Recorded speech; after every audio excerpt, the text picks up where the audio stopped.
En este video estudiaremos el origen del dinero. Ante todo hay que hacer una aclaración. El dinero a lo largo de la historia y en distintas sociedades ha asumido muchas formas diferentes. ¿Qué tienen en común todas esas formas? Son unas ciertas características que llamamos funciones del dinero.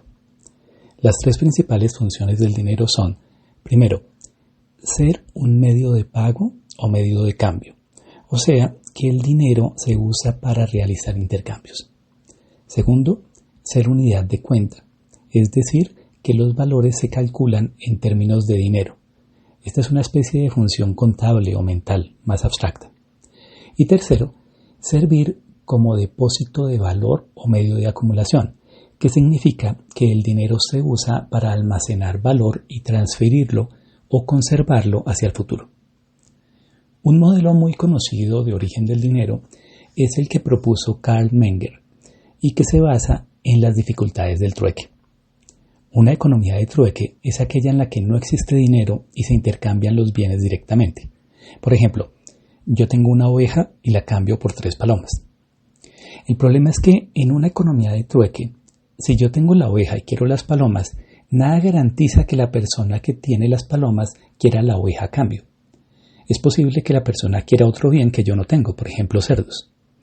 Eso haría que fueran muy difíciles los intercambios porque se necesitaría que coincidieran las necesidades de los dos individuos. Pero según Menger, en esa situación algunos bienes serían más fáciles de vender, porque se pueden dividir o porque mucha gente los necesita. Imaginemos, por ejemplo, que todo el mundo necesita sal.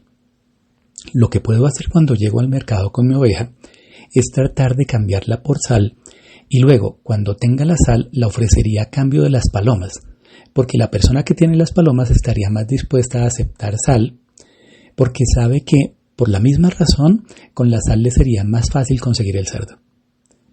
Cuando eso ocurre, la sal se vuelve todavía más fácil de vender y se va convirtiendo en dinero. De esa manera aparecería algo que conocemos como dinero mercancía. Esta historia es muy bonita y muy lógica. El problema es que no hay evidencia histórica que la respalde. No hay evidencia de un periodo de trueque anterior al dinero.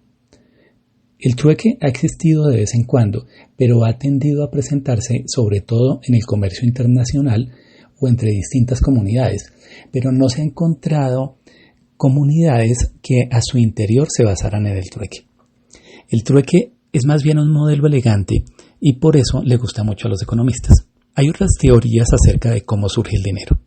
La primera data de Platón y Aristóteles y dice que el dinero surge porque la sociedad acepta convencionalmente el dinero o porque el soberano decide legalmente que un bien, por ejemplo, pedacitos de cobre, se use como dinero. Esa teoría capta un elemento clave del dinero como convención que veremos más adelante y puede funcionar para explicar la aparición de las monedas acuñadas, pero es más débil para explicar el surgimiento del dinero mercancía antes de ellas. Una explicación más reciente es la de David Graeber, que sugiere que el dinero apareció inicialmente como deuda. Para ello se basa en que los textos más antiguos en Babilonia mencionaban las deudas de personas. Vamos a hablar de ella más adelante. También tenemos otra explicación que a mi modo de ver es plausible en algunas sociedades, que es la de Bernhard Laun. Para él, el dinero aparece primero en un contexto religioso y de allí se extiende a cuestiones mercantiles. Si uno piensa en los grupos humanos más antiguos, antes de que hubiera excedente, revolución agrícola y sedentarismo, no tenía por qué haber comercio ni trueque, porque eran economías basadas en el don o regalo. Eran grupos pequeños que funcionaban más o menos como una familia y en los que la propiedad de las cosas sería comunal. En las sociedades posteriores a la revolución agrícola, el sedentarismo y la aparición de excedentes es cuando aparece por primera vez el mercado. En esas primeras civilizaciones es que aparece el dinero. Pero el dinero, lo mismo que la agricultura, la domesticación de los animales y el sedentarismo, fue creado de manera independiente por distintas sociedades. No se inventó una sola vez, sino muchas. Como los primeros mercados son anteriores a la invención de la escritura y por lo tanto son anteriores al registro histórico, no contamos con evidencia escrita, sino con evidencia arqueológica. El tipo de dinero más antiguo del que se tiene noticia es el dinero mercancía. En diversas sociedades antiguas se usó ganado como dinero. En otras, como China, se utilizaron conchas. En América, Los mayas del período clásico usaban semillas de cacao y algunos textiles. Otros grupos usaron sal o pedazos de metal que podía ser cobre, oro o plata. En Grecia también se usó el electro, que es una aleación de oro y plata. Lo que no es claro es cómo fue que esos objetos terminaron siendo usados como dinero.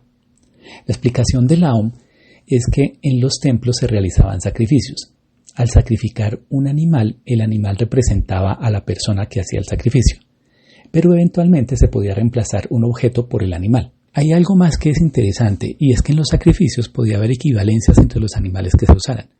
Por ejemplo, es posible que para unas cosas se pudiera sacrificar una oveja y para otras una cabra, por razones puramente simbólicas o religiosas. Pero si había equivalencias religiosas entre los diversos animales de sacrificio, esas equivalencias pudieron servir para determinar los precios relativos cuando aparecieron en los mercados. Cuando alguien en el mercado quería cambiar cabras por ovejas, podía usar la equivalencia que sabía que existía en el templo. A favor de este tipo de hipótesis está que a menudo en los templos antiguos se usaban monedas de barro. Los templos tenían cambistas o personas encargadas de cambiar los objetos que llevaran las personas al templo por los animales adecuados para el sacrificio, y que más adelante también cambiarían las monedas que llevaran las personas por la moneda del templo. Por ejemplo, todo el mundo conoce la historia de Jesús expulsando a los mercaderes del templo. Pero ¿qué hacían esos mercaderes ahí? Lo que hacían era cambiar las monedas que traían las personas por las que se aceptaban al interior del templo, y también vendían los animales que se podían sacrificar. En cualquier caso, parece haber una relación muy cercana en la antigüedad entre los templos y el mercado. Los primeros registros monetarios de Sumeria se refieren a deudas. Lo único que se sabe es que las deudas estaban expresadas en una cierta unidad monetaria. En otras palabras, se sabe que el bien en el que se expresaran estaba funcionando como unidad de cuenta, pero no se sabe si ese mismo bien también servía como medio de pago. En Grecia, algunos autores han tratado de entender la economía a partir de la Ilíada y la Odisea.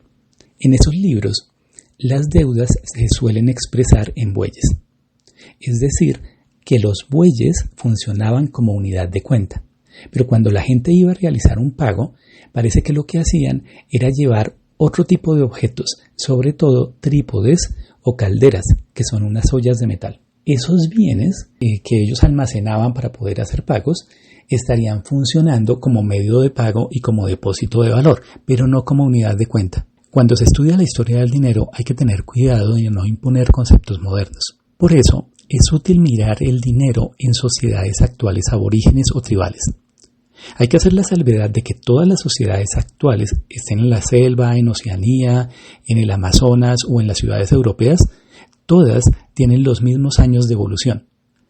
En la actualidad no existen sociedades primitivas, sino sociedades que evolucionaron de manera distinta a la occidental. Lo interesante de esas sociedades es que pueden iluminar aspectos que no vemos cuando solo tenemos en mente la sociedad occidental actual.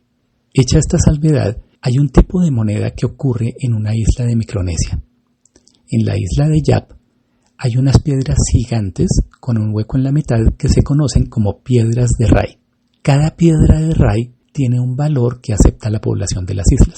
Todo el mundo en la isla sabe quién es el dueño de la piedra. De vez en cuando, el dueño de una piedra decide usarla para comprar una casa o para pagar la dote de la hija. Lo que hace es comunicarle al que vende la casa o a la familia del futuro yerno que ahora la piedra va a ser de ellos. Fíjense que, como las piedras no son uniformes, no servirían como unidad de cuenta. Más bien, su valor estaría dado en términos de otros bienes. La piedra en ese sentido serviría como depósito de valor y como medio de pago, pero es un medio de pago bastante raro porque uno no la puede mover fácilmente. Es una especie de medio de pago simbólico porque como las piedras son tan grandes y no se pueden mover, entonces simplemente se sabe en la sociedad que la piedra tiene un nuevo dueño. Las piedras se traen de lejos, pero como son tan pesadas no se vuelven a mover. Cuentan los que viven en la isla que una vez hace mucho tiempo estaban trayendo una piedra de una zona lejana, pero cuando la estaban trayendo la piedra se rodó y cayó al mar. Los habitantes de la isla se reunieron y analizaron la situación. Concluyeron que, aunque nadie podía ver la piedra, ella debería seguir existiendo en algún lugar en el fondo del mar. Por lo tanto, consideraron que la piedra podía seguir siendo usada como cualquier otra piedra que pudieran ver o tocar. El dueño de esa piedra en el fondo del océano podía usar la piedra para comprar una casa, para pagar una dote o para cualquier uso que tuvieran las demás piedras. El caso de las piedras de Ray es ilustrativo porque nos muestra que el dinero es una convención social. En otras palabras, es una ficción colectiva. Lo que sirve como dinero es aquello que la gente acepte que funciona como tal, incluso si es un objeto imaginario, como la piedra que creemos que ahora está en el fondo del océano, pero que perfectamente pudo haberse desintegrado hace mucho tiempo. Volviendo a Europa y Asia y a los bienes que se usaban como dinero o mercancía, algunos eran metales en lingotes. Eso quiere decir pedazos de metal. En algún momento, en cada sociedad, se empezó a acuñar ese metal. Eso quiere decir que se cogía el pedazo y se le ponía un sello a cada lado. Ese sello a menudo era el del gobernante que acuñaba la moneda, pero otras veces representaba animales, probablemente los que anteriormente sirvieron como dinero o mercancía. En el mito griego, el primer rey que acuñó monedas se llamaba Giges. Hay algo curioso y es que ese mismo rey que acuñó monedas por primera vez tenía, también según el mito, un anillo que le permitía hacerse invisible. Con el anillo, Giges podía salir y enterarse de lo que opinaban los ciudadanos, porque podía escuchar sus conversaciones sin que lo vieran. Eso es un mito, pero en los mitos las cosas no son casuales, y si esas dos historias coinciden en la misma persona, están reflejando algo. Los mitos reflejan aspectos profundos de la cultura. Lo interesante aquí es que cuando se acuñaban monedas se solía poner la cara del gobernante. Al estar el rostro del rey en las monedas, ese rey estaba simbólicamente presente en cualquier parte a donde llegara la moneda. Es la misma función del anillo. El anillo hacía que para sus súbditos el rey pudiera estar potencialmente presente en todo el reino. Claro, no es que el anillo le permitiera volar o teletransportarse, pero aunque estuviéramos lejos del palacio, siempre sería posible que el rey estuviera aquí escuchándonos. Eso refleja que la moneda acuñada tiene también un aspecto político y una relación estrecha con el Estado. En el Imperio Romano, todos podían conocer la cara del emperador porque estaba en las monedas acuñadas, aunque nunca lo hubieran visto personalmente. La moneda era un símbolo del Imperio Romano. ¿Se dan cuenta que las dos metáforas de Giges son visuales? La moneda hacía que todos lo vieran, el anillo que fuera invisible. Las metáforas visuales van a seguir apareciendo en la historia del dinero. Para los autores neoclásicos, por ejemplo, el dinero es un velo que oculta los precios reales. En síntesis, aunque no es claro el origen del dinero, sabemos que había elementos separados que cumplían con sus funciones. Lo que servía como unidad de cuenta era distinto del medio de cambio. En muchos casos, el medio de cambio fue dinero o mercancía, es decir, un tipo de dinero que tiene valor intrínseco. Por ejemplo, la sal, el ganado o las calderas que se usaban como medio de pago tenían un valor intrínseco, dado por su uso en la alimentación y preparación de los alimentos. También podemos concluir que desde sus comienzos el dinero adoptó muchas formas que nos recuerdan que el dinero es una convención. Algo funciona como dinero porque como sociedad lo aceptamos. Y eso se cumple tanto para los sumerios de hace miles de años como para nosotros en el siglo XXI.